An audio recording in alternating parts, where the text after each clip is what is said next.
إن في خلق السماوات والأرض واختلاف الليل والنهار لآيات لأولي الألباب. Bismillahirrahmanirrahim. Dengan nama Allah yang Maha Pengasih, Maha Penyayang, mari kita memulai menafsirkan bacaan Al-Quran dengan menyebut nama Allah, nama teragung bagi satu-satunya Tuhan yang patut disembah, yang memiliki seluruh sifat kesempurnaan dan tersucikan dari segala bentuk kekurangan, yang Maha Pengasih, pemilik dan sumber sifat kasih yang menganugerahkan segala macam karunia, baik besar maupun kecil kepada seluruh makhluk, Maha Penyayang yang tiada henti memberi kasih dan kebaikan kepada orang-orang yang beriman. Memulai setiap pekerjaan dengan menyebut nama Allah atau basmalah akan mendatangkan keberkahan, dan dengan mengingat Allah dalam setiap pekerjaan, seseorang akan memiliki kekuatan spiritual untuk melakukan yang terbaik dan menghindar dari keburukan. Surah Al-Fatihah dimulai dengan basmalah. Basmalah yang terdapat pada permulaan surah Al-Fatihah. Di antara pendapat-pendapat itu yang termasyhur ialah 1. Basmalah adalah ayat tersendiri. Diturunkan Allah untuk jadi kepala masing-masing surah dan pembatas antara satu surah dengan surah yang lain.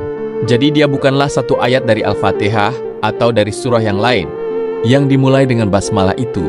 Ini pendapat Imam Malik beserta ahli qiraah dan fuqaha ahli fikih Madinah, Basrah dan Syam, dan juga pendapat Imam Abu Hanifah dan pengikut-pengikutnya. Sebab itu menurut Imam Abu Hanifah, basmalah itu tidak dikeraskan membacanya dalam salat.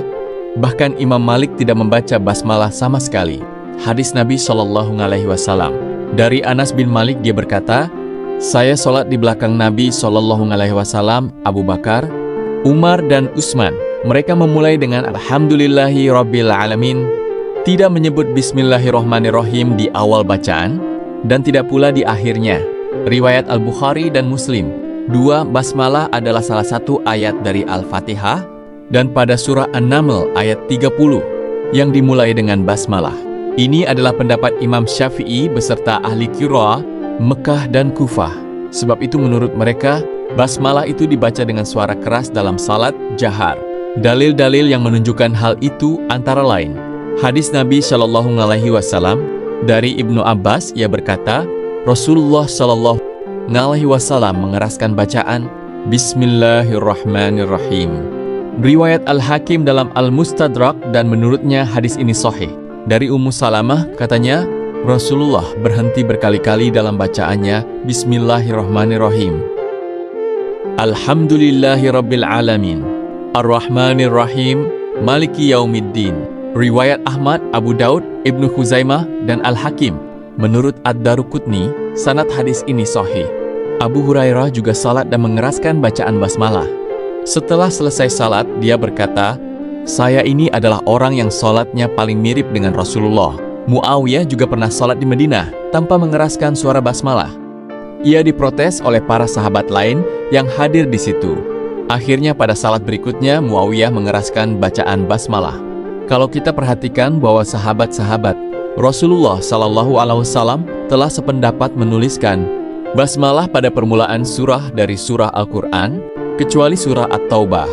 Karena memang dari semula turunnya tidak dimulai dengan basmalah, dan bahwa Rasulullah SAW melarang menuliskan sesuatu yang bukan Al-Quran, agar tidak bercampur aduk dengan Al-Quran, sehingga mereka tidak menuliskan amin pada akhir surah Al-Fatihah. Maka basmalah itu adalah salah satu ayat dari Al-Quran. Dengan kata lain, bahwa basmalah-basmalah yang terdapat di dalam Al-Quran adalah ayat-ayat Al-Quran, lepas dari pendapat apakah satu ayat dari Al-Fatihah atau dari surah lain yang dimulai dengan basmalah atau tidak. Sebagaimana disebutkan di atas bahwa surah Al-Fatihah itu terdiri dari 7 ayat. Mereka yang berpendapat bahwa basmalah itu tidak termasuk satu ayat dari Al-Fatihah memandang adalah salah satu ayat. Dengan demikian, ayat-ayat Al-Fatihah itu tetap 7. Dengan nama Allah, maksudnya dengan nama Allah saya baca atau saya mulai. Seakan-akan Nabi berkata, saya baca surah ini dengan menyebut nama Allah, bukan dengan menyebut nama saya sendiri. Sebab ia wahyu dari Tuhan, bukan dari saya sendiri. Maka basmalah di sini mengandung arti bahwa Al-Quran itu wahyu dari Allah, bukan karangan Muhammad seorang. Dan Muhammad itu hanyalah seorang pesuruh Allah yang dapat perintah menyampaikan Al-Quran kepada manusia. Makna kata Allah. Allah adalah nama bagi zat yang ada dengan sendirinya atau wajibul wujud. Kata Allah hanya dipakai oleh bangsa Arab kepada Tuhan yang sebenarnya, yang berhak disembah, yang mempunyai sifat-sifat kesempurnaan. Mereka tidak memakai kata itu untuk Tuhan-Tuhan atau dewa-dewa mereka yang lain. Hikmah membaca basmalah. Seorang yang selalu membaca basmalah sebelum melakukan pekerjaan yang penting, berarti ia selalu mengingat Allah pada setiap pekerjaannya. Dengan demikian, ia akan melakukan pekerjaan tersebut dengan selalu memperhatikan norma-norma Allah dan tidak merugikan orang lain. Dampaknya, pekerjaan yang dilakukannya akan berbuah sebagai amalan ukhrawi. Seorang Muslim diperintahkan membaca basmalah pada waktu mengerjakan sesuatu yang baik. Yang demikian itu untuk mengingatkan bahwa sesuatu yang dikerjakan adalah karena perintah Allah atau karena telah diizinkannya. Maka karena Allah dia mengerjakan pekerjaan itu dan kepadanya dia meminta pertolongan agar pekerjaan terlaksana dengan baik dan berhasil. Nabi SAW bersabda, setiap pekerjaan penting yang tidak dimulai dengan menyebut basmalah adalah putus atau kurang berkahnya. Riwayat Abdul Qadir Ar-Rahawi.